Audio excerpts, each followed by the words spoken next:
மாநில விவகாரத்துல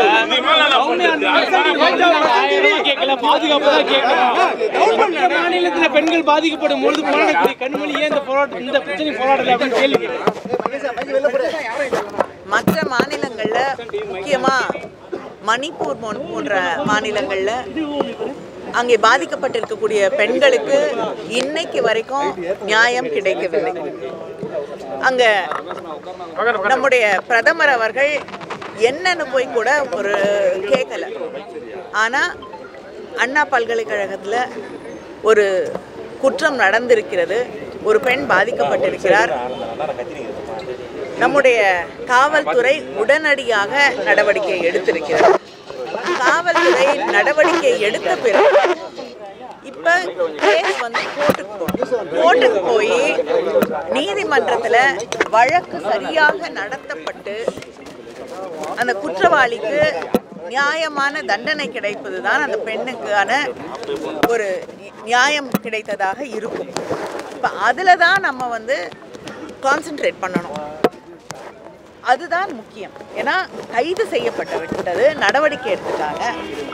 அப்படி இருக்கக்கூடிய ஒரு சூழல்ல நான் நிச்சயமா என்னோட கண்டனத்தை நான் ட்விட்டர்லயும் தெரிவிச்சிருக்கேன், செய்தியாளர்களை சந்திக்கும் பொழுதும் நான் தெரிவித்திருக்கிறேன். இப்படிப்பட்ட சம்பவங்கள் நடக்கக்கூடாது. இது எல்லாருமே வந்து இந்த சமூகமே வெட்டி தலைகுறையக்கூடிய ஒன்றுதான். இது தொடர்ந்து உலகம் பூரா பல இடங்கள்ல நடந்து கொண்டிருக்கிறது. இப்படிப்பட்ட நிகழ்வுகள் நடக்கக்கூடாது அப்படிங்கிற ஒரு நிலை வர வேண்டும் என்பதுதான் எல்லாருடைய விளைவு. ஆனா இதுக்கு என்னோட கண்டனத்தை நான் தெரிவித்திருக்கிறேன். அதனால நடவடிக்கை எடுத்த பிறகு பொள்ளாச்சியில் நடந்தது போல நடவடிக்கையே எடுக்காம குற்றவாளிகளை பாதுகாக்கக்கூடிய ஒரு நிலை இல்லை. குற்றவாளி யாராக இருந்தாலும் கைது செய்ய வேண்டும் என்று முதலமைச்சர் தெரிவித்த பிறகு கைது செய்து நடவடிக்கை எடுத்த பிறகு நான் என்ன போராட்டம் பண்ண முடியும்?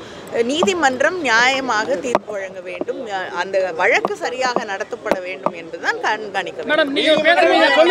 யார் அந்த சார் அப்படிங்கறத பெரிய ட்ரெண்ட் பண்றாங்க எதிர்கட்சிகள். இப்ப கூட்டணியில் இருக்கக்கூடிய கட்சிகளும் கூட யார் அந்த சார் அப்படிங்கறது சந்தேகம் இருக்கு. அது பெண்ணுடைய பார்வையில இருந்து அந்த வெளிப்படையா சொல்லணும் அப்படிங்கறது இல்ல. அந்த பெண் வந்து எப்படிங்க, அவங்களுக்கு எப்படி தெரியும்? அது வந்து விசாரணை நடந்து கொண்டிருக்கிறது.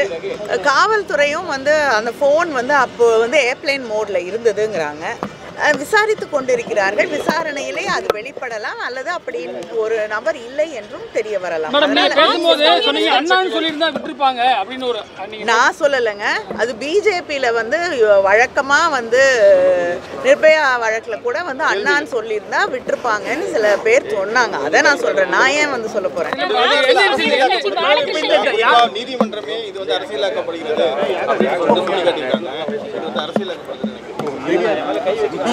நிச்சயமாக அரசியலாக்கப்படுகிறது. நடவடிக்கை எடுத்த பிறகு போராட கூடிய ஒரு சூழல் இருக்கும் பொழுது எதிர்கட்சி அதை கையில் எடுத்துக்கொண்டு அரசியலாக்கத்தான் பார்க்கிறார்கள். வந்து எஃப்ஐஆர் லீக் கூட வந்து கொஞ்ச நாள் வரைக்கும் பிஜேபி பேசிட்டு இருந்தது, அதுக்கப்புறம் இல்லை. ஆனால் அந்த தலைவர்களே அது அவங்களோட ட்விட்டர் பக்கத்துலேயும் வெளியிட்டார்கள். அது மிக தவறான ஒன்று. ஆனால் அதற்கு காரணம் தமிழ்நாடு அரசு இல்லை. அந்த நேஷனல் இன்வெஸ்டிகேஷன் பியூரோக்கு கீழே வரக்கூடிய என்ஐசிலேயே வந்து அங்கே இருக்கக்கூடிய டெக்னிக்கல் ஃபால்ட், அதனால தான் அந்த பிஎன்எஸ், ஏன்னா அது பாரதிய நியாயா சங்கீதாவா ஏதோ புது பேர் வச்சுருக்காங்க, அந்த ஒரு வெப்சைட்டில் இருக்கக்கூடிய ஃபால்ட் அப்படின்னு அவங்களே ஏற்றுக்கொண்டு இருக்கக்கூடிய ஒரு சூழலில் அதையும் வந்து தமிழ்நாடு அரசாங்கத்தின் மீது ஒரு குற்றச்சாட்டாக மாற்றுவது நிச்சயமாக அரசியலாக்கக்கூடிய ஒரு செயல்.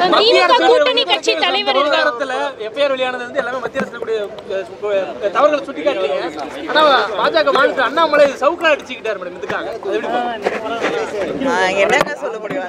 குஷ்பு வந்து ஆடுகள் அடைக்கக்கூடிய இடத்துல நேற்று மதுரையில் அடைச்சிட்டாங்க அப்படின்னு சொல்றாங்க.